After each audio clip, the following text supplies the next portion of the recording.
Hi, welcome to Wholeheartedly for the Lord Bible Journaling with Sherry. Today's process video is in my Agenda 52 planner, which is sort of like a homemade planner for those of you who are new. I just bought the planner with the pages that came with it, and it's undated so I can use it as I will. So last week I did my new planner Nugget setup, and I'm doing one for this week.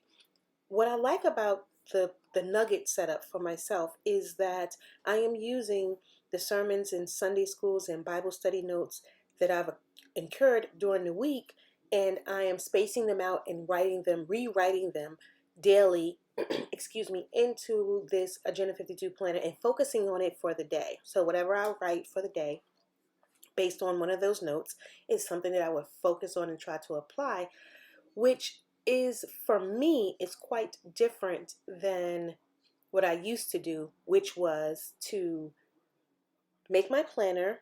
I would have a regular, the 365 Create planner, which I do love.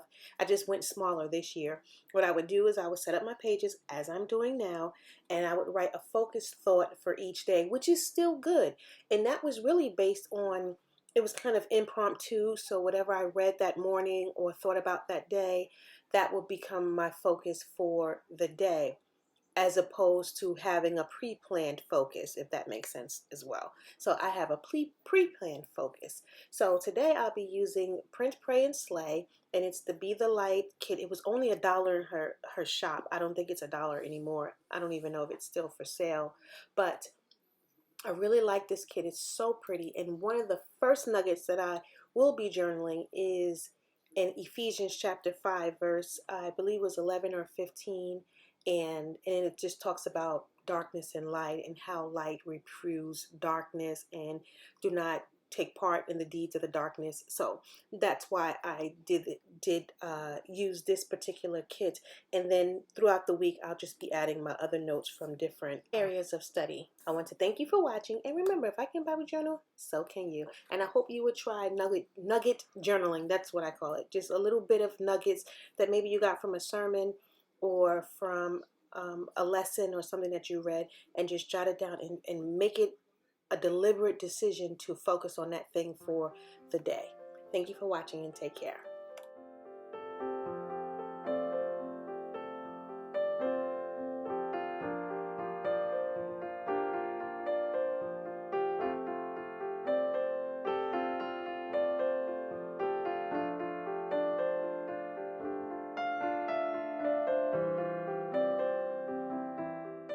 I just wanted to jump in and tell you that Kelly from PrintPraySlay have given me a code. So for those of you who are new, if you go to the Etsy shop and look for PrintPraySlay and want to look at some of her elements, and you decide to purchase some, just put in Sherry 15 and you will get 15% off, and it makes a big difference in the total amount at the end. So thank you.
Okay, so I'm in my Encourage Bible for Women, which I'm using for women's studies and little nugget journaling such as this.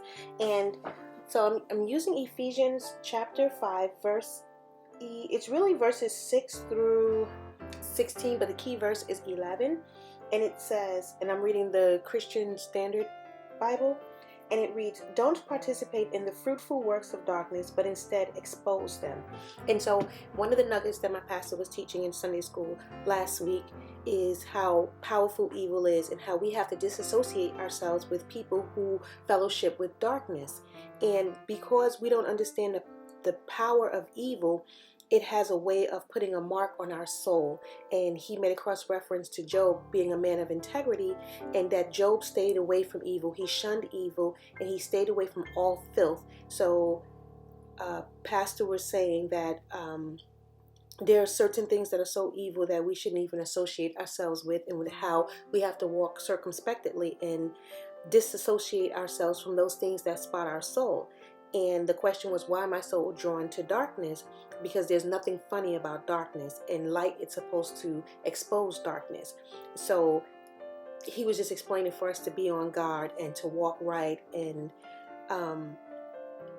to avoid those things that would lead us into darkness. And so that's why I'm using this kit, because we have to be the light, and we have to be a light that shines in darkness, even in the darkness of our souls, the light of Christ and his word. So thank you for watching. Take care.